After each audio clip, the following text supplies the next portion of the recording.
So you guys in your folder should have a packet. I believe the first page says vocal exercises. So go ahead and pull this out. We're going to go through some of these as we explore. So there's so much to pop rock technique. There's more than we can talk about in any 1 hour presentation. But what I'm going to do today is give you some basic exercises and hopefully shake up the thought process a little bit of what we do when we're training the voice. Tonight in the master class, you're going to get to see a lot more practical application of these concepts. Okay? A lot of this stuff is moving beyond placement, and there's a very important reason why I like to look at the way the voice functions and teach that way versus placement alone. So let's show you what that is. I want everybody to close your eyes, and then what I want you to do is I want you to hum. I want you to just find a hum. Good. I want you to put your hand where you feel your hum. You're only paying attention to yourself, not to anybody else. Put your hand where you feel your hum. Keep your eyes closed. And you're going to keep your hand where your hand is. Now I want you to stop humming. Leave your hand where it is. And I want you to turn around and look in the room. Look where people's hands are. That's your placement for your hum. Okay? Now, I want you all to close your eyes. And I want you to do the same thing. You're going to sing a French nasal. Oh, well, now let's do a bright ah. I want you to do ah. All right, close your eyes. Do an ah. Put your hand where you feel your ah. Good. Excellent, excellent. There's no right answer. No right answer. Good. Stop. Look around. Yeah. I see hands coming to here. I see hands coming to here. I see here. I see hands to the side of the mouth. For you, that is your placement. Okay? The problem is sometimes with placement alone. Placement can be useful as a training tool, and I'll probably use it for some things. But if we use placement alone, and my perception of where my voice is placed is different than yours, we have a problem. Right? I have young women that I teach who feel that their voice comes out of the back of their head, and it is the most forward right sound that to me seems like it should be here. But if they tell me it comes out of the back of their head and it's the right sound, they're right. You know? And I tell them to translate. If I'm telling you to put it more forward and you go more backwards, good. Ignore me. Go backwards. If you're making the right sound, that's all that matters at the end of the day. Okay? So what I'm always interested in when I'm working with these artists is how do I give them a stimulus? What can I say to them to help them get to the place that works for them? Okay? And as we go through these and talk about these different techniques, I'm going to talk about a lot of extremes. Okay? I'm going to talk about the black and the white. And so I just want you guys to keep in mind that while that's what we're doing, there's a lot of shades of gray. I hear that there's apparently 50, so that's what we're going to do. But at the end of the day, what matters is how you experience this. Okay? And that's what I want you to walk away, is take all this physiological information, this acoustics information, and take from it what you can to make yourself better or your students better. Let's start with breathing. First of all, when we talk about breathing, we need to acknowledge that there are many, and I mean many, opinions. Okay? There's a great quote from Marilyn Horne talking about breathing into her butt. I've heard lots of other people talk about breathing down into your toes, and breathing into your back, breathing into your lower stomach, breathing into your chest, not even thinking about your breathing. And these often are all very successful people. Guess what? They're all right for them. All right? But what we have to do is find out what's the right way for you. And if we pay attention to what the lungs are actually doing when we're singing and what we're trying to control, it'll make a big difference. Because the other big factor that often doesn't get talked about is body type. Here's the reality of the world right now. This is like what we're teaching, and this is what people are singing. But unfortunately, many of us, as we get in age, get more like this. And the people who taught us were more robust opera singers. There was a point in time where they thought the bigger and larger your body type was, the better of an opera singer that you would be. Okay? Opera's moving away from that, but this is what, I remember people talking about gaining weight in my voice and maybe get a little bit more heft to it. Okay? But the one thing that's really important is that these abdominal walls are a lot different than that abdominal wall. Okay? And so her perception of what expands and moves down here is going to be a lot different than her perception of what expands and moves down there. Okay? And if she were to teach him, there's going to be something a whole lot different. Okay? Because obviously the insides are a little bit different. We feel things differently. Okay? There's been some studies done that shed some light on this. One of my favorite ones I like to look at is this Jennifer Cowgill study. She looked at these 3 different body types. Endomorphs were people who are relatively robust. All right, mesomorphs were your people who are more muscular. All right, and the ectomorphs were people who are really lean. And as you can see, the endomorphs naturally tended to breathe low. Okay, she was just looking at them. You breathe the way that you feel like you want to breathe, and let's see what happens, okay? So these guys breathe low. These people have large amounts of rib cage and vertical chest movement. These people have the highest degree of movement in the lateral and vertical chest wall. Now, what I was always taught growing up as a singer was that, you know, breathing any of these other ways except low was bad for you, and it would limit my air, right? It would limit how much air I could take in and the kind of air output I would have. So Jennifer Cowgill decided to research exactly what happened in these different people when they breathed in the place that they naturally wanted to. And this is what she found. These are the ectomorphs, these are the mesomorphs, these are the endomorphs. The FVC is the forced vital capacity, and the forced vital capacity is the measurement of the maximum amount of air that can be forcefully expired from a position of full inspiration. Okay, so how much once they go, can they push out? And then the FEV is the forced expiratory volume, and that's a measure of the volume of air expelled in the first second of maximal forced expiration. So that gets all complicated and scientific-y, and for those of you who aren't into that, that's fine. They're all the same. That's the point. Okay? So no matter where these people breathed, they're the same. And so the interesting takeaway for me is that if you look at your student and their body type is slightly different and they seem to be breathing in one way that works for them, it's okay. This is rock and roll. And some of the things that we'll get to in a minute that low breathing does for classical singers makes a lot of sense, but it's actually counterproductive to what some of us need for the rock singing. So let's pull out this breathing exercise sheet. If you go behind the vocal exercise one, it comes and says breath control. Okay? And everybody stand up. So number one, let's say what it says. It says inhale and allow your rib cage to expand. So what I want everybody to do is put your hands up here and find somewhere on your bottom few ribs. Okay? And I want you to breathe in and feel that your rib cage has some movement.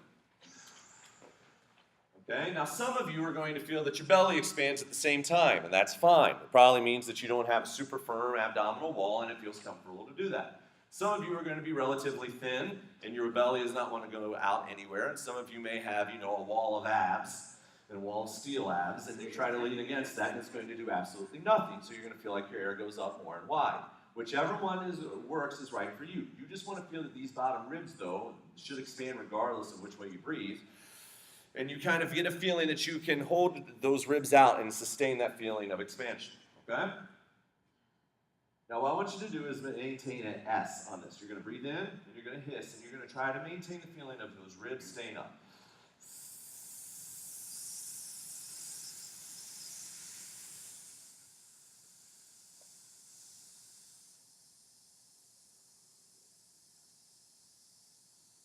Excellent. Now let go. Let's do that in contrast to the other way. All right, way we naturally breathe. I want you to breathe in, and then I want you to let everything collapse as you hiss and go. Ready? Now, if you'll notice, the first one, you guys maintained about the same volume level across, and you were holding it long enough that I was finally like, okay. All right? And this one, I didn't really have to stop you because you ran out of air really fast, and you got a sudden burst of air at the beginning of it, and then you started to lose your volume. Okay? This is the way the breath works when we don't control it. As soon as we breathe in, we get maximum breath pressure. Okay? The longer that you sustain this pitch, with the duration of pitch, you're going to start seeing this breath pressure decline. Okay? With more breath pressure, you're going to get a louder volume level, and with less breath pressure, you're going to get a softer volume level. As singers, we want to learn how to control this release of air so we don't get a sudden burst of breath pressure and then have nothing left the longer that we hold something. Okay? What we want to learn to do is, in the beginning, resist the collapse, and then as we need to, apply active force through maybe our abdominal cavity, right, to help get this pressure line to go back up into the top. The first step of resisting the collapse is keeping those ribs out like we do when we do that sustained S. Okay? Let's go and switch it over to a Z. So I want you guys to breathe in with your hands here, and you're going to resist the collapse. Leave your abs alone. They should probably stay out unless you have a six-pack. It'll try to pull in. Breathe in and say Z. You're going to be using those external intercostal muscles to hold those ribs up. Each top rib is going into the bottom rib and pulling it upwards.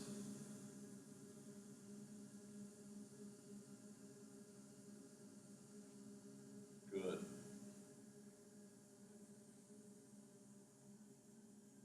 Excellent. Do you notice how that affects the pressure, that we're trying to resist the pressure? Okay. So if we wanted to increase pressure, we could pull in our abdominal wall to increase the pressure, especially as we start to feel it decline. So what I want you to do now is you're going to breathe in and you're going to keep these rib cage out. And then as you start to feel that pitch decline, you're going to have to pull your abs in to help it stay up. Okay, so we're going to breathe in, stay out.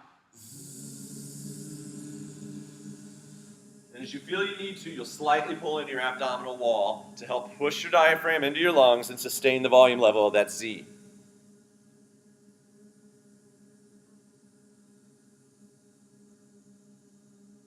Good. So you got to give it a little bit more to keep the volume up. Yeah. Cool. Pull out your little buzzer toy. I'm going to grab one of these extra little whistle things.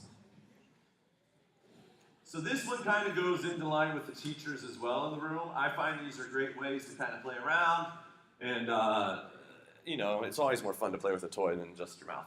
And so if we pull this out, we get to do the exact same idea. And it can give us this feeling of controlling the breath. And we can actually hear the results of doing that. So if I do the same thing, expand out. I don't have a broken one. I bought these at the dollar store. That's what I get. There we go.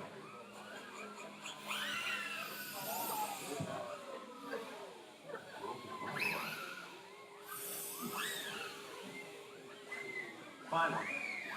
There we go. Went through 2 battles. Okay, so here's the goal. All right, stop. We're going to do it in a second. Here we go.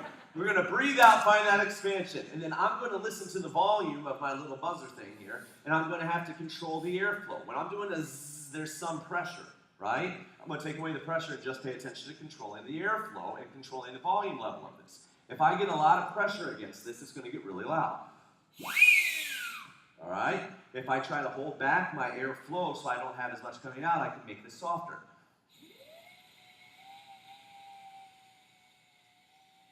And then I have to regulate the collapse of my rib cage with the use of my abdominal wall to control those dynamics. So let's go ahead and do the loud one first, so we get it out of our system. So breathe in, take your big breath, here. We lose it pretty quick, all right? So let's imagine that's volume 10. What I want you to do is step back to volume 6. I want you to feel like you slightly bring back the volume. You're going to keep that rib cage out and expanded. And then when you start hearing the volume level dip, bring in your abdominal wall a little bit to increase the airflow. Here we go. Ready?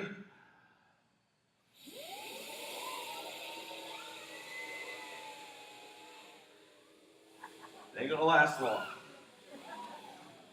All right? So let's do it again, and I want you to go even softer. Go to volume 3. Here we go. Ready?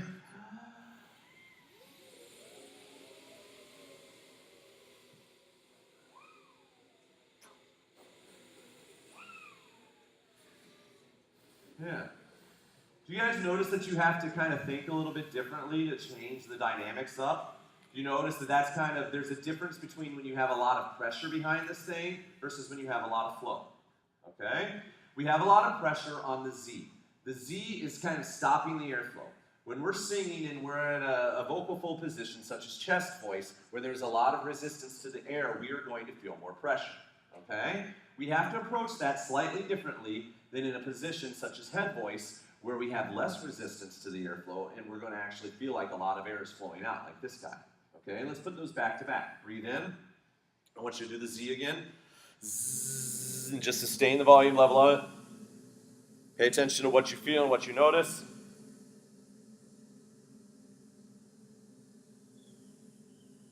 Excellent.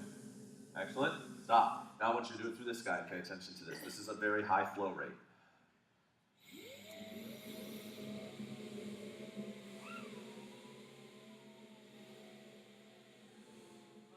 All right?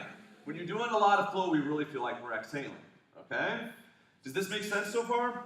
Good. So we can control the collapse by keeping our rib cage out, okay? When we have a lot of resistance, we're going to really try to maintain that expansion and only use some extra inward abdominal control when we need to keep the pressure up, okay? So we can sustain the dynamics. When we're using a whole lot of flow, you may use this a little bit faster and let it collapse because air is leaving your throat a lot faster, okay?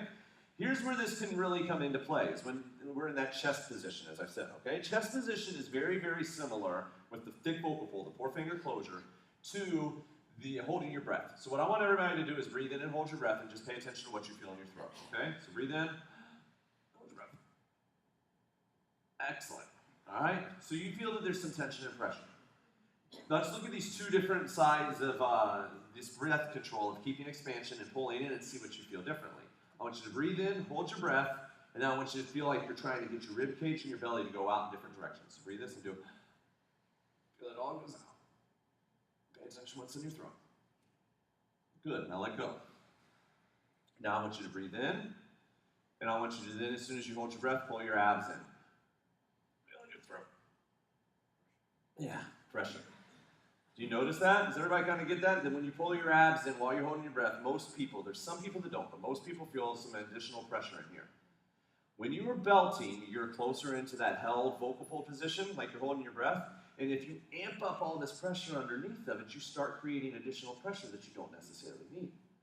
When you kept your ribs out and felt that your abs were spreading out, you should have felt a decrease in pressure. Okay? This is going to matter more as we get into this next section where we're going to play with registers. So sit down. We'll cover these real quick too. Think about this in general. More air pressure makes you louder, okay? So let me turn my mic off. I'll sing my favorite Italian demonstration song, Caro Mio Ben. If I sing Caro Mio Ben with a big air intake, I can make a lot of sound, okay? Caro Mio Ben. I can make it project. I can make those same basic sounds without so much if I breathe less. Caro mio ben. It's still basically there. One's a lot louder and one's a lot softer. Does that make sense? If I want to belt out that note, do hey! With a lot of breath, it's going to give me a lot of sound. With less breath, hey! I can still get some of the same qualities. Since I'm on a microphone, I can get away going, hey, yeah, yeah! If I turn on the mic, am I on? Hey, yeah, yeah! The closer it gets, hey, yeah, yeah! Sounds pretty awesome. All right? So, when we start taking and thinking about, am I on a mic, am I not? Do I actually need to be loud or do I not? We're going to think of how we can use the breath control to get us to that place. Okay? A low breath helps pull the vocal folds apart. It's called tracheal pull. The diaphragm is attached to the ribs and to the lungs. The lungs is attached to the trachea, and the trachea is attached to the larynx. When you breathe low, the diaphragm goes down, the lungs go down, the trachea goes down, and the larynx goes down. As the larynx gets pulled down, the vocal folds slightly pull apart. Okay? If you're an operatic singer and you're trying not to belt and scream out your high notes, it's really helpful. Okay? If I breathe up high, try to do Masen. It's real chesty, but if I breathe down low and try to use that tracheal pull, Masen. That signs that pulls away some of that edge. Mon. Starts to give me that extra force, just like when we were holding our breath and feeling that push in. Now, if I'm a lady or a man way up high in my head voice, and I breathe in and get that really down low, it's going to pull my vocal folds apart. Okay? Is it going to make it stronger or weaker?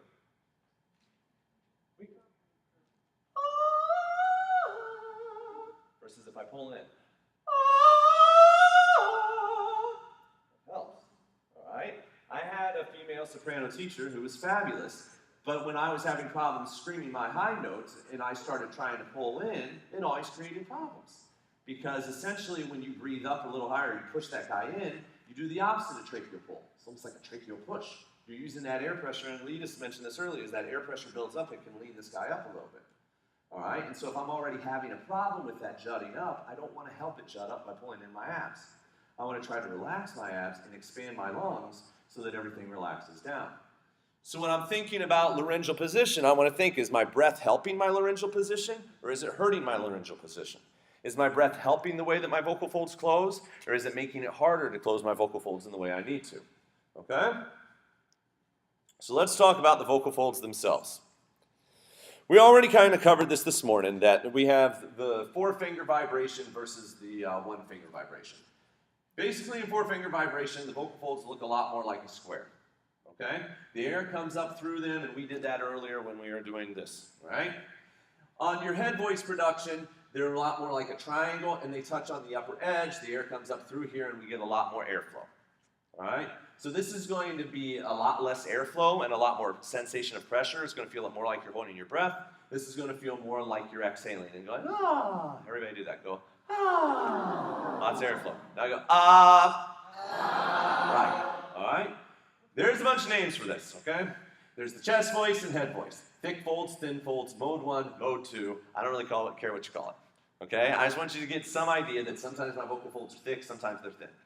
And then we're going to make some adjustments for these, and if I sound like I'm screaming, one's probably better than the other, okay? So let's start with the chest voice, okay? This is at 4 fingers. It has high closure, because we're closed a whole lot of the time of the phase, and you're going to feel a lot less airflow. So if we want to feel less airflow, am I going to pull my abs in or out? And keep my ribcage out, or in? What? Out. For a low flow, I want to keep everything out, okay? Because I don't want to increase the airflow. I want to just maintain and feel like, okay, you use the air that you need to use. You're closed a whole lot. I want to help you out, okay? So, in your exercise packet, I think this is on page number 1. There's this basic pattern that says 1, 2, 3, 2, 1, okay? These basic patterns I put together for my students, and I figured that there's probably a lot of rock singers that don't really know what voice exercises their voice teachers are using with them, and so I tried to write up a lot of the basic patterns that I tend to use and I think other people use, and it gives you an idea of a place that you can just start with. These have no specific purpose, they're just exercise patterns, okay? And so the method that I use that underlies everything that I teach is called somatic voice work, all right? And this is developed by a lady named Jeannie Levetri. And Jeannie's whole idea is that we want to take and use, look at the vocal function, how the voice actually works, and build exercises around helping the function that the person needs to develop. If they need to stretch muscles, we want to build exercises that help them stretch things. If something's weak, we want to build muscles that need to strengthen their voice. We don't just want to go, this is my favorite exercise, let's see if it works for you, right? Because sometimes it does, sometimes it doesn't. In somatic voice work, the pattern doesn't matter, it's the purpose, okay? So I'm choosing this pattern not because it's the magic bullet pattern, but because it has a purpose. And we'll talk a little bit more about this in the voice pedagogy section tomorrow morning. It's small and short and easy. When I'm trying to introduce somebody to their chest voice, I don't want to give them a fifth. I just want to give them something small that they can figure it out with, and we'll move up by increments. So we're going to start all the way down here in our chest low voice. It's always hard to do this in a group if there's tenors. If you're a tenor and you don't have a low A, I'm sorry. As we go up, join in, okay? I'm starting on the A below middle C because for the majority of women, you can find chest voice in this position. I won't make you stand, but sit up straight, nice and tall, all right? What we're going to try to find, since we're looking to get the very firm vocal fold closure, is we're trying to get a very kind of ugly sound, and we'll use ah, all right? Ah and O are both good vowels for your chest voice. We'll use ah. And it's going to be kind of bright and harsh. It sounds like this. Ah.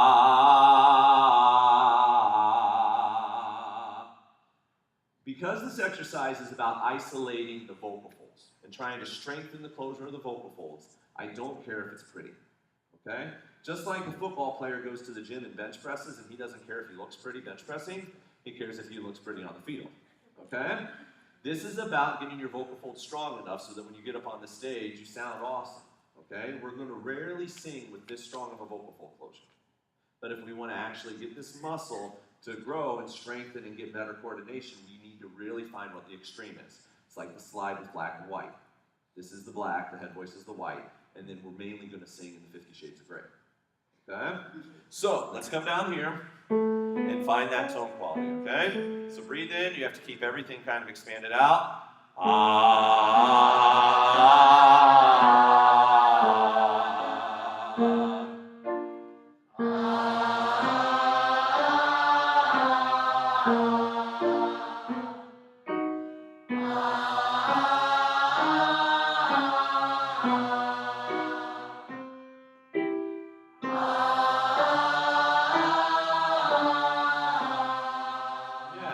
Does that feel okay? Okay. Again, we're in a big group, so if you have questions about it and you want to catch me on a break, if you're not sure if you're finding it or if you have some sensation that's bothering you, ask me. You can also ask, Lita, Tara, and Emily. I mean, they're all familiar with this as well. if you can't grab meat. So the next phase of this is, and sorry, the one other thing I wanted to add is this is an exercise, because we're strengthening up this vocal fold closure, we're not going to try to take to the stratosphere. I think usually the safe place to take this is easily up to a G. Our natural break in the voice between chest and head is around E to F. Okay? Taking it up to G, you're not going to have a whole lot of problems. Most women can take it up to A. All right, there's a song called Mama Who Bore Me, which is a fabulous exercise song because it's just works all within this octave of A. Okay? Once you start getting above A, you start getting into, like, to me, the danger zone. All right? If you're trying to do full out chest. Are there women who can do it? Yes. LeBron James can also throw a basketball underneath his legs off the back wall and into the hoop. I can't stand underneath of it and hit it to save my life. Okay? We're not all freaks of nature. If we find a freak of nature and they can do it, sweet. It's all right to hate them. But, you know, like, don't worry that you can't. You're normal. All right? I find, though, that most people can get up to that G within reason. All right? Most of the time, though, in there, we're going to mix, which we're going to get to. The thing we have to cover first, though, before mix, is the head voice. Because if you only have a chest voice or only have a head voice, what are you going to mix it with? Okay? So the thing I find most common is that people who have been trained classically, especially women, have no chest voice to create a mix. They try to create mix by squeezing the crap out of their throat and trying to make a head voice sound like a mix. So they'll be singing, Mama who bore me, and then they'll squeeze it and go, Mama who bore me. And it sounds like pain, right? It sounds like nasally and weird. And it's not their fault. They just haven't figured out how to build up the thing that they need to mix with it. The flip side is the guy who comes in and tries to scream through faithfully, going, highway run into the midnight sun. And his neck's all strained. And you're going, man, that sounds like you're about to bust a blood vessel. And they are. Okay? And the reason is because they've never worked on their head voice. They've never strengthened the muscle that helps pull those vocal folds apart. And they've never started to allow their body to feel what it feels like to sing with a high level of flow. Okay? I imagine most people in this room are probably familiar with it. Some of you may not be if you are coming from a solely rock background. The exercise I like to use on this is a descending 5-note scale. Okay? I like the descending 5-note scale because it forces you to really find that easy place up high because we are up so high that we're trying to start it where you're not going to naturally mix. Men and women are going to sing the exact same pitches on this. Men are up in their falsetto-like quality, okay, and women are in your 16-year-old high school soprano who's never had voice lessons quality, okay? It sounds like this.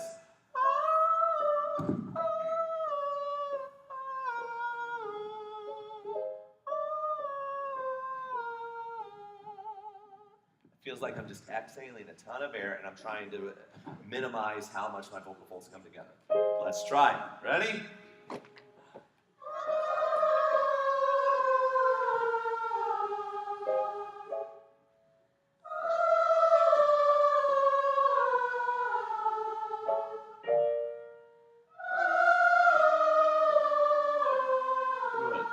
Now this one I want to isolate the men and the women, so let me hear just the women do this, okay?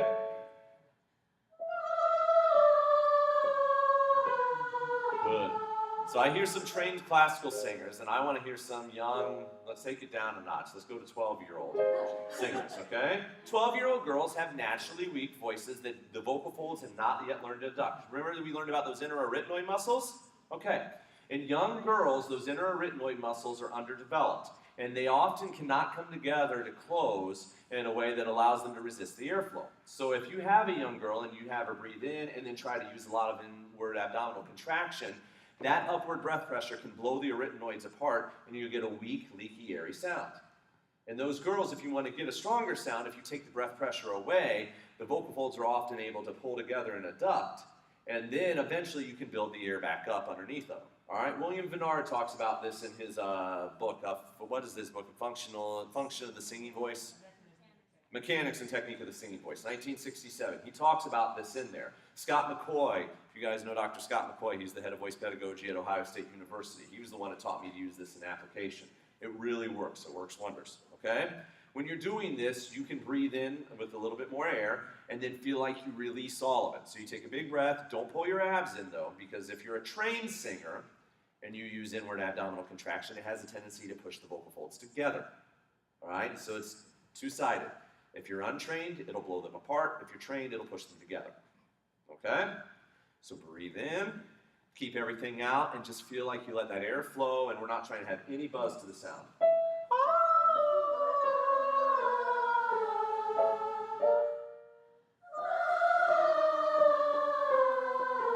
Yeah, just the wings.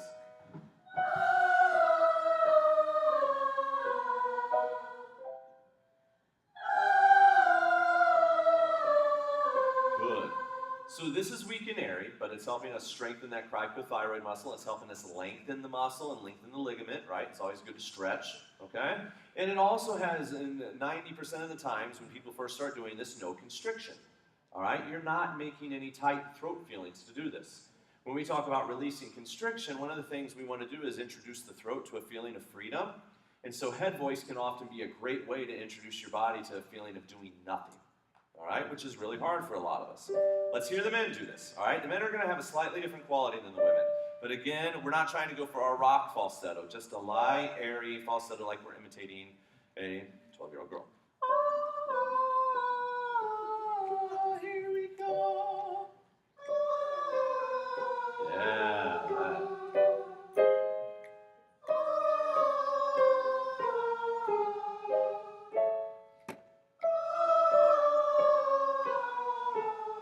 Make sense? Good. I think we can grab onto that. You'll probably hear me tonight apply some of this. So the next thing we have is mix. And we have either chest mix. Yes? What if you have a situation where I can't do that? My head tone, and I don't know if I'm strange, but my head tone doesn't exist. I can mix all the way up to an F5. Yeah? But I can't really isolate my head tone at all. What's your training like? Classical trained 5 years, but also I do a lot of rock pop, and that's how I came to it. Good. Men who have a lot of classical training have a problem with this. Catch me at the end of this break, and let's see what we can do. We'll try playing with it a little bit. I'll show you. It's really tough, and a lot of times, if you are a man who had a lot of classical training, you have been really learning how to hold those guys together. Okay? Men kind of fall into two categories. They either scream, or then they get up there and they get really weak, so you really build them up. There's also some baritones who want more of like, I call it like the, Cheryl Milnes or the, what's the other guy? Anyways, the big Verdi-esque baritone approach, where your high notes are really, and then you have the Thomas Hampson approach, where they're a little bit more mixy. So it kind of depends how you've been trained, but it's very possible you've just been trained to have such a strong vocal fold closure, it's just really hard to let go of all that you've learned, okay? Through lots of diligent practice, you can learn to let go. I had a very similar problem when I first started exploring this work. It took a while, but it came along. Okay, so the registers, we have mix, and it's mix is thinking in this middle land, either 3 fingers or 2 fingers. Chest mix is where most women sing all the time when they're kind of doing their belty stuff, okay? This is really where if you want to sing alphabet, even up on those high notes, you better be chest mixing it, because if you try to pull out chest, it's probably going to bust a vocal fold, okay? It sounds a lot like talking. Go, hey! Hey! Yeah. All right, we don't want to get too much chest. We don't want to hear that, hey! But just kind of in the middle area, hey! Hey! Good. All right, head mix is on the lighter side of it. Women who are doing their legit stuff are kind of basically singing in the head mix. It's not complete airy weakness, but it has some substance to it. Okay? The higher they get, they're definitely in head mix. In the middle, it depends how they want to approach it. Some women use more heady mixy when they're getting around C5. Yes. And some women are going to use more of a chesty mix, right? Leontine really carries some chest down into the bottom of her mixy parts, and you hear other sopranos who don't. Okay? So, the way that we're going to start trying to play with finding chest mix, which I find usually needs more attention than head mix, is through glides. What we're going to do is we're going to imagine that we are starting off in chest voice at 4 fingers, and as we pull the vocal folds to elongate them, that the vocal folds are going to slightly pull apart and thin out to 3 fingers, okay? And then as we go back, we return to 4. Basically, when we're doing this exercise, if we're trying to go from chest to chest mix, or chest mix to head mix, we're always thinking of starting in one registration, gliding and allowing the vocal folds to pull slightly apart to the next lighter registration, and then allowing them to come back together, okay? We're going to do it slow and diligently, and you're really going to feel like you're like grabbing those vocal folds and going, come on, boys, and you're going to kind of pull them up, okay? It's going to sound like this. And we're going to do it on the vowel ah. Ah.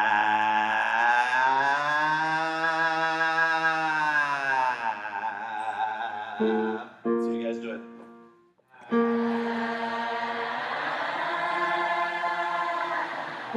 Good.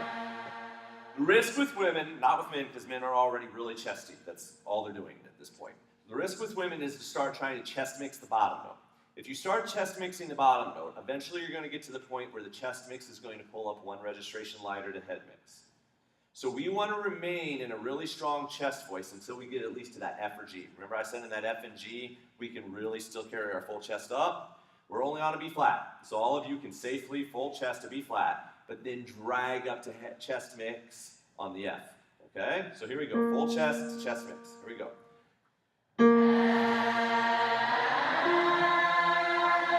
Good. I'm going to jump you up by whole steps.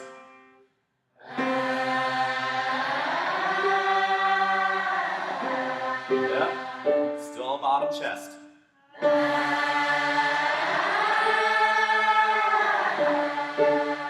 Bottom chest.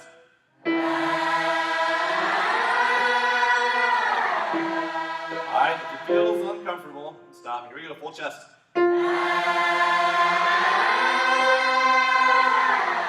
Yeah, so I hear some really strong. Who feels like their chest mix is really feeling comfortable? I hear a couple people. Alright, let me hear those of you who feel really comfortable with it. Sing it. Here we go.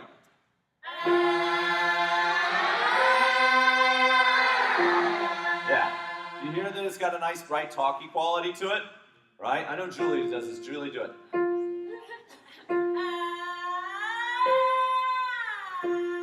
Do you hear there's a feeling of thinning out? Julie, do you feel like you can full chest that? Yeah. Right. Yeah, that's bad. Okay? Like, that's the one that's going to get you hurt. She did it right. She carried her chest all the way up, but carrying her chest all the way up to that high C is not the best strategy.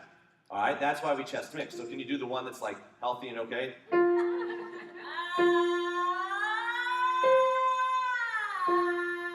Does that make sense? We hear the sound quality? Yes.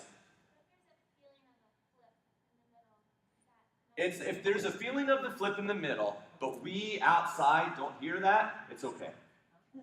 Okay? Some women, this is the thing I find with women. Some women, and even men, when the men get into their upper top, some women are really aware of the sensation of that they're mixing, and then they're flipping over. Some don't really notice it that much. A lot of times when I'm working with my students, I'll find that they feel a huge flip, and when you record it and play it back for them, they're shocked that they don't hear the flip.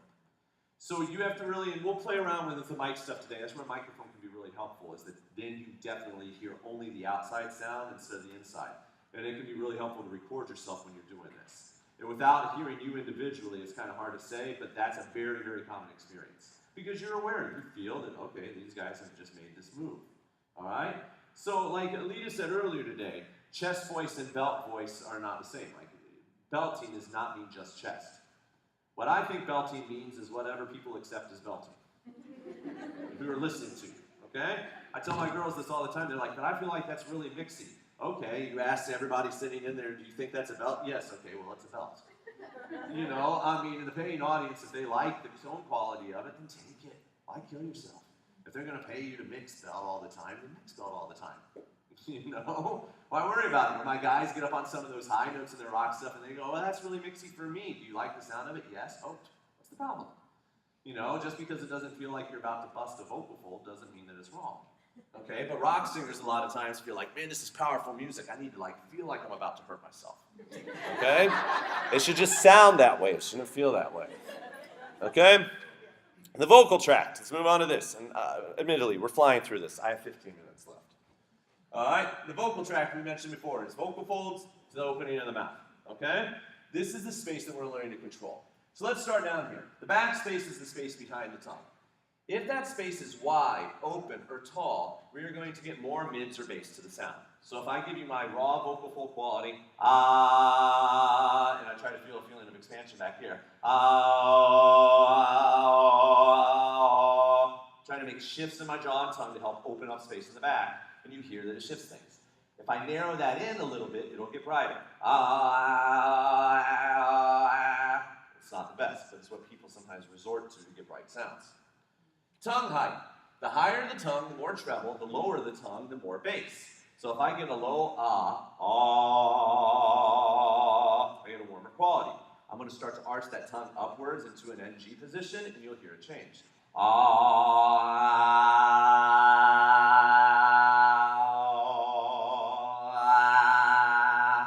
Right? So instead of squeezing in my throat to add brightness, I can elevate the tongue. That's the smarter strategy. If I want to get that really high rock, yeah, yeah, yeah sound, sometimes the tendency is to do that, yeah, yeah, yeah, and squeeze, but it doesn't work. Whereas if I get that tongue to do it, yeah, yeah, yeah, yeah, it doesn't hurt. I'm playing around with acoustics, all that wonderful stuff that we learned this morning, to kind of add treble to the sound so I don't have to do it with raw vocal fold power. Okay? The next place that's a safe place to manipulate is in the lips, which we also talked about this morning, in the mouth positions and the belters and the opera singers. If I'm trying to do that, yeah, yeah, yeah, with, let's say, up on a high falsetto note, and I'm trying to do it with round lips, it's not going to quite get me there. Yeah, yeah, yeah! It doesn't work. All right? But if I spread my mouth and go, yeah, yeah, yeah, I start to get up to where I want. All right? All right, takes me where I want to be. So let's grab a straw. You guys have straws? Awesome. We'll do this first. Sarah, do I still have straws left? Thank you. So if you have a white straw, take your white straw out. If you have a black straw, that's fine. I just forgot to grab more white straws. Yeah, here.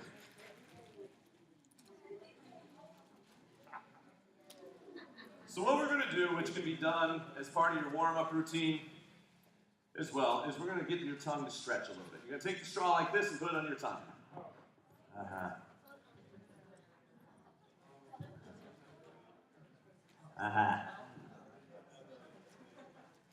And just hold it. Hold it for like 30 seconds, okay?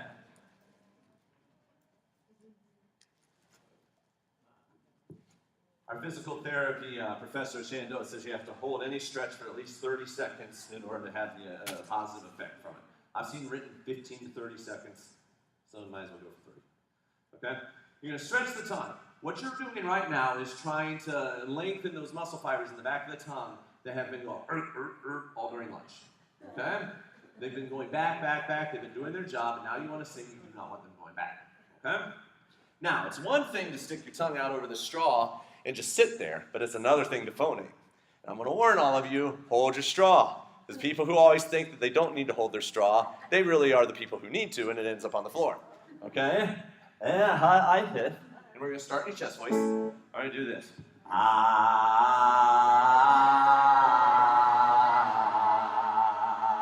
Adjust your jaw opening to what feels comfortable for you. All right? I have a tendency to open mine really wide. You don't have to. You could be right here.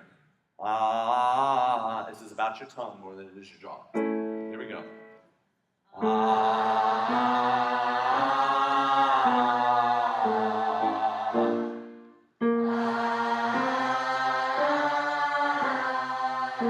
Some of you may feel that your tongue's really trying to retract. Don't let it. Make it behave. Go tongue, go there. Do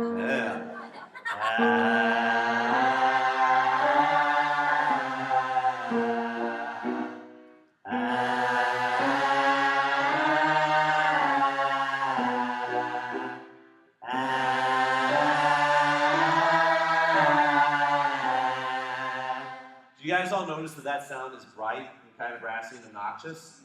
Awesome. Because so is rock music, most of it, okay? It has a lot of that sound to it.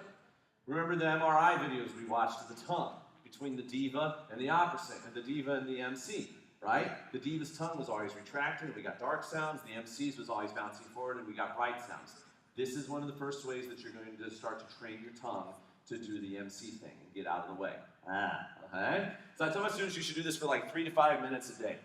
Then I take them through what I call the ultimate tongue workout, and that should be on sheet number 3. Okay? So the ultimate tongue workout is about making your tongue bounce a lot and bounce in the way that we want it to bounce. Okay? The first phrase is glockada. Okay? And glockada is bright and brassy. Glockada, glockada, glockada, glockada. Say that. Glockada, glockada, glockada, glockada. Okay? if you think brighter tone qualities, you're usually going to make your tongue behave and go forward. We're going to do it like this. Clackada, clackada, clackada, clackada, clackada. Clackada, clackada, clackada, clackada, clackada. Clackada, clackada, clackada, clackada, clackada. Clackada, clackada, clackada, clackada, clackada. Clackada, clackada, clackada, clackada, clackada. Clackada, clackada, clackada, clackada, clackada. 330. Cool. That's step number 1. Step number 2. Yeah, Huckleberry Struckleberry Po. All right. Huckleberry Struckleberry Po. Huckleberry Struckleberry Po. Make sure I don't start hearing Huckleberry Struckleberry. No, this is rock. Huckleberry Struckleberry Po. Think Guns N' Roses. Okay. Think 80s. Think Rock of Ages. Bright and Huckleberry Struckleberry Po. Huckleberry Struckleberry Po. Huckleberry Struckleberry Po. Huckleberry Struckleberry Po. Huckleberry Struckleberry Po. Good, now let's speed it up. Huckleberry Struckleberry Po. Huckleberry Struckleberry Po. Huckleberry Struckleberry Po. Huckleberry Struckleberry Po. Huckleberry Struckleberry Po. Huckleberry Struckleberry Po. Huckleberry Struckleberry Po. Yeah, good. Now we're going to do deedle daddle do. All right, sounds like this. Deedle daddle do. Deedle daddle do. Deedle daddle do. Deedle daddle do. Deedle daddle do. Deedle daddle do. Deedle daddle do. Deedle daddle do. Deedle daddle do.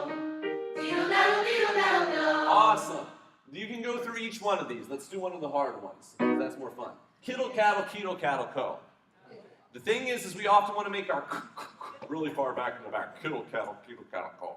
Instead, you're going to try to keep it way up on the front. Kittle, cattle, co. Okay? Kittle, cattle, co. Kittle, cattle, co. Kittle, cattle, co. Kittle, cattle, co. Kittle, cattle, co. Kittle, cattle, co. Kittle, cattle, co. Kittle, cattle, co. Good. Fiddle, faddle, feedle, faddle, fo. Fiddle, faddle, feedle, faddle, fo. Fiddle, faddle, feedle, faddle, fo.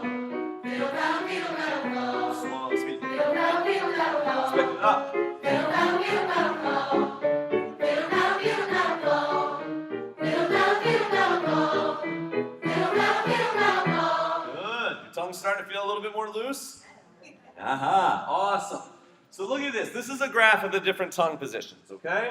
And as you can see, the E vowel already has this naturally high tongue position, okay? But when we work down to the ah, we start to lose it a little bit, all right? So what you want to try to eventually do is start using these exercises to get your tongue to get away from these downward vowel positions and more into the upwards tongue positions, okay? So one of the exercises I do is then I take this glay, and then add a vowel at the end of it. So on this one, A is already a high tongue vowel. So I like to start with the high tongue vowels and then try to go to the low tongue vowels, but make the low behave itself and go more in an arched position. So on this one, we're going to do glay.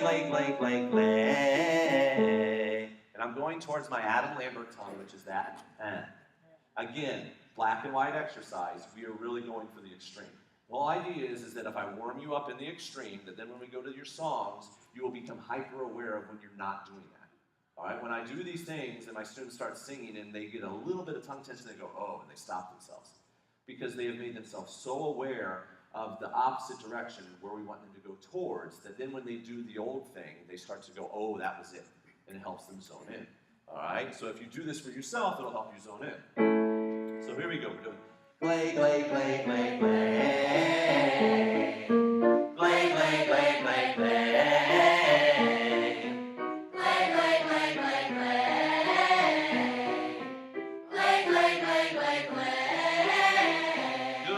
Now let's make it ah. So we're going to do gla, glay, gla. We're using the A and the glay because we're going tongue up, ah, stay in the same spot. Okay? Here we go. Glay, ah. Glay, ah. Glay, ah.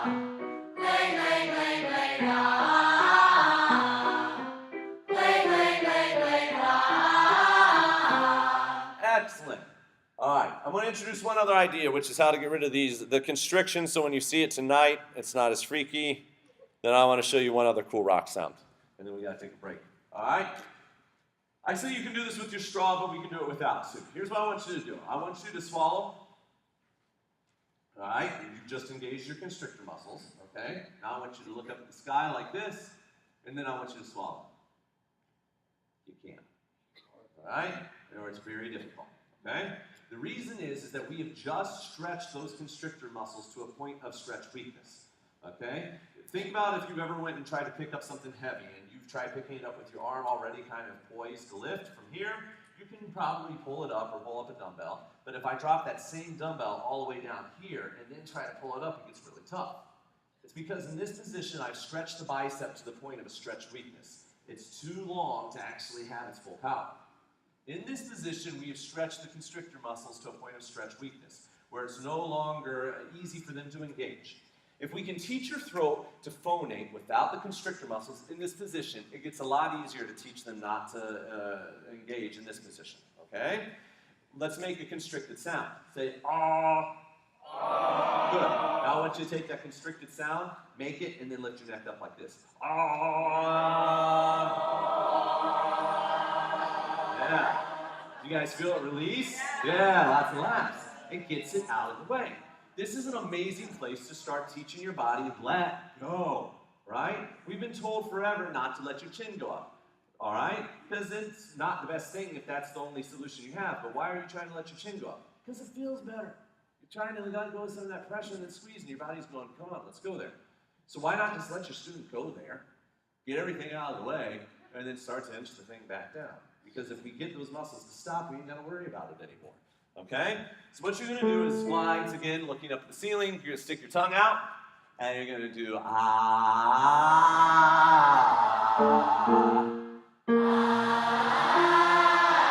Just relax that throat.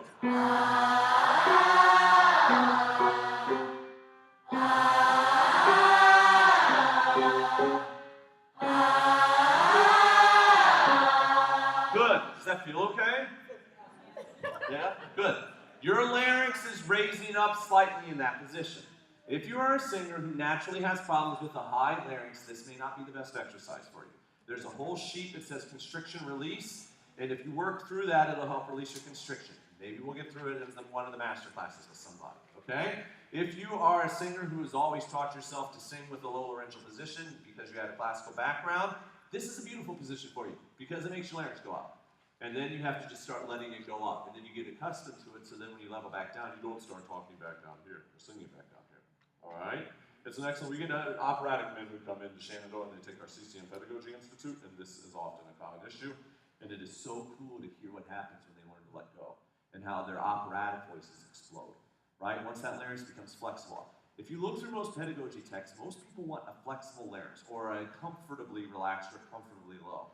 But somehow that is often translated into a shoving it all the way down to your belly button position, okay? So I think that this is actually really helpful for all genres. We talked about the soft palate, so I'm going to skip that. Again, we may get to it later. Can I go a few minutes over the break? Okay. Okay, good. Thank you. All right, so look at it. Here's the vocal tract. It's from the vocal folds up to the lips, the opening of the lips, okay? We know that the longer that is, then the more bassy that sound's going to get. Let me pull out my favorite toy, the duck call. All right, again, vocal tract, okay? So in its longer position, you're going to get more lows. If I shorten it, I'm going to get more highs. It's just a change of the length of the vocal tract, okay? So the way that we can control that as singers is by lowering our larynx or raising our larynx and playing with our lips. If I just round my lips from a neutral larynx position, I automatically get there. If I then lower my larynx and round my lips, I can really start to ring in the brightness, okay? If I'm going for a high, bright rock sound, I can spread my lips, which will start to shorten that tract. And I can allow my larynx to go up a little bit and spread my lips, and I can really get it. Hey, yeah! All right, now I ain't gotta kill myself. I'm just making adjustments to the vocal tract. Our ears are more sensitive to high frequencies than low frequencies. So if you're smart with your singing, you can play this to your advantage, okay? Rock singers want to be loud, high, and intense, okay? If you want it to be loud, high, and intense, make it really bright. This is a high, loud, intense sound. Makes your ears cringe, all right? Versus this, okay? But what happens is a lot of times you use a longer tract and you're trying to resonate some of these more warm tones and make it loud, and that gets you hurt. And you have to almost work harder to make it sound loud because our ears aren't as sensitive to those lower pitches. So you're going, I want you, instead of making it go bright, going, I want you, but starts to automatically have more cut because it's bright. Okay? So this can be a great strategy for helping our students feel like they have more power but using less effort. So let's feel what it feels like to have a low larynx. We're going to try to feel like you're Barry White or Yogi Bear. You're all the way down here. Man, we can do this on, let's do it on Who. I find a lot of people like Who better than Ho. I do Who. And it's artificially low.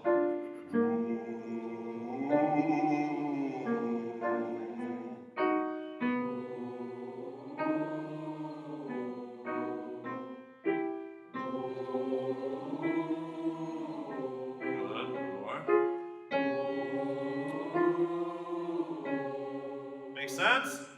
Good. Now we're going to allow the larynx to rise. And we're going to do it on knee. We're going to do it, you're going to feel it bump up into the bottom of your tongue. Knee, knee, knee, knee,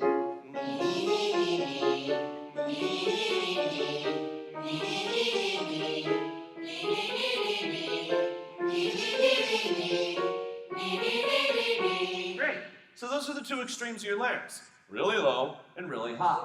Like most things, we want to live somewhere in the middle, and so we're going to try to find basically more of that resting neutral position. Sometimes we're going to deviate one way or the other from it, okay? So find where your larynx is, where your Adam's apple is, and we're going to do blah, blah, blah, and if you feel it trying to descend, you're going to say nope, go up a little bit, and if you feel it trying to go up behind your nose, you're going to go nope, stay down a little bit. So you're going to maybe feel it a little bit like you're lowering it with a hoo-hoo-hoo, or you may feel like it has a little bit more knee-knee-knee. Okay? We're going to do it on blah. It sounds like this. Blah, blah, blah, blah, blah. Blah, blah, blah, blah, blah. Blah, blah, blah, blah, blah. Blah, blah, blah, blah, blah. Blah, blah, blah, blah, blah. Blah, blah, blah, blah, blah. Blah, blah, blah, blah, blah. Good. So now as we're going up, I'm hearing some people start to reach. I'm starting to hear blah, blah, blah, blah, blah. That's the sound of the larynx creeping up. Blah, blah, blah, blah, blah. Instead, I want to say neutral. Blah, blah, blah, blah, blah. So that as I go up, I stay as close to neutral as possible. Blah, blah, blah, blah, blah, blah, blah, blah, blah, blah. Versus going blah, blah, blah, blah, blah. Or going blah, blah, blah, blah, blah. Hear those differences? I want it to sound like my speaking voice as much as possible. Blah, blah, blah, blah, blah. So let's try it right. What do we hear? Blah, blah, blah, blah, blah. Blah, blah, blah, blah, blah. Blah, blah, blah, blah, blah. Blah, blah, blah, blah, blah. Yeah, find that neutral. Blah, blah, blah, blah, blah. Blah, blah, blah, blah, blah. Yes. Some women have a little bit more problem up in this part. I'm on a G major chord, okay? So do what you can, within reason. Here we go. Blah, blah, blah, blah, blah. Blah, blah, blah, blah, blah. Blah, blah, blah, blah, blah. Blah, blah, blah, blah, blah. Blah, blah, blah, blah, blah. Cool? So those are our three laryngeal positions we can play around with. So tonight, as people get up and you sing and you hear this in application, you'll have some idea of what it feels like for yourself. Vowels, we already kind of basically talked about. Let's talk about the cool rock sound and then go on break. Melissa Cross has become a very good friend. She was actually, we had her at Shenandoah this week teaching all of our kids. We're doing the college premiere of American Idiot at Shenandoah. We're doing the first production of the show outside of the original Broadway production or the national tour. And it's Green Day. They took one of their albums and they turned it into basically an opera. And we're going to blow the roof off of the school. It's going to be pretty cool. But Melissa came to help teach some of these scream things, okay? And people often want to know how this stuff works. And I think it's helpful to at least introduce you to the ideas and then refer you to her DVD series, The Zen of Scream, okay? Because it's really, she's the master of this. We're basically trying to find the vocal fry. And it's not the vocal fry that like Lita was showing you today where it's just like no pitch to it. Okay? It's one that has somewhat of a pitch to it and you're really kind of more on the lighter edge of your vocal folds. I find the easiest way to find this place is to start up high and glide down. So just listen first. I'm going to do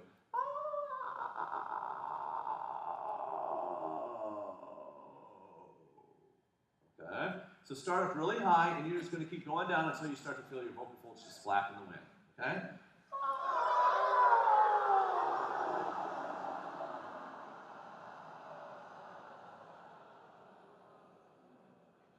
Okay, do it again, find the fry.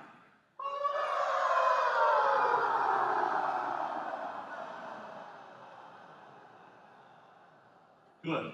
Now, to use Melissa's words, she calls the breathing technique that you want to use this with called the dump. By the dump, she literally means like taking a dump. So that you breathe down and feel that everything expands down and out, okay? So you're gonna feel that everything breathes in and it goes really low as you do this glide. If you think about it, we just talked about tracheal pull. Basically, she's engaging tracheal pull to help pull things apart a little bit, okay? So take a deep breath in, keep everything expanded, and find your fry.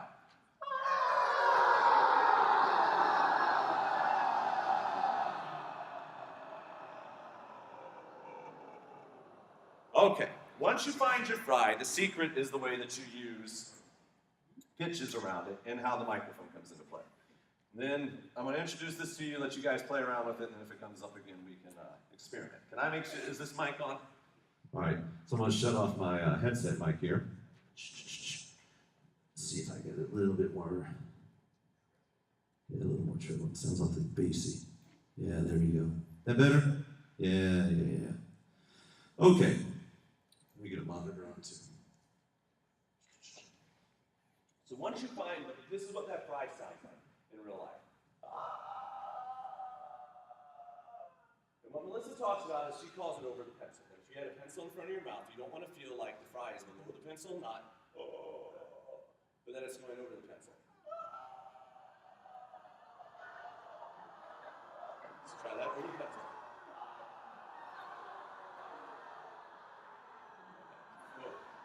So then if I put that on a mic, this is what it sounds like. Okay? If I then start to form the vowels around it, and I think operatic vowels, I can bring the overtones into it, okay?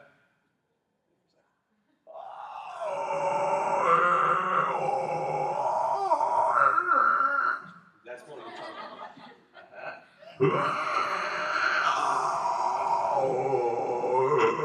I take it away.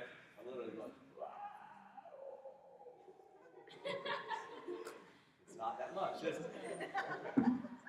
When we come back to the audio, I'm going to let you hear, I have a recording of just the vocal line from Lamb of God that you're going to get to hear with what they've done.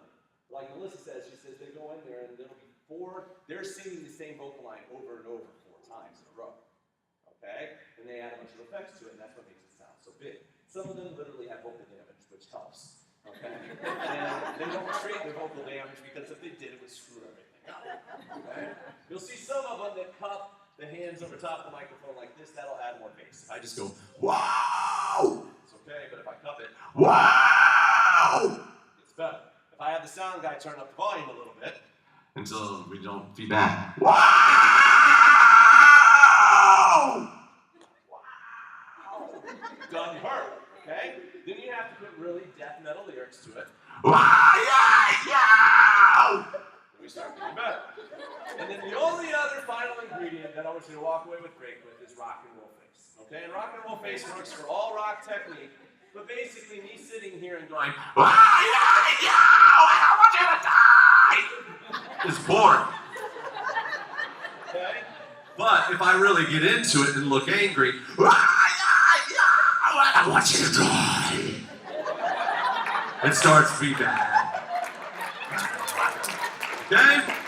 So, hopefully that gives you a baseline on the basics of rock and roll technique. When you come back, we're going to talk about audio technology and how this helps regular singers and not just death metal singers. And tonight, we're going to be able to put all this into application with our 6 wonderful people who are going to sing. So, go get some coffee and enjoy. 3:55 is what I'm being told. We'll come back at 3:55.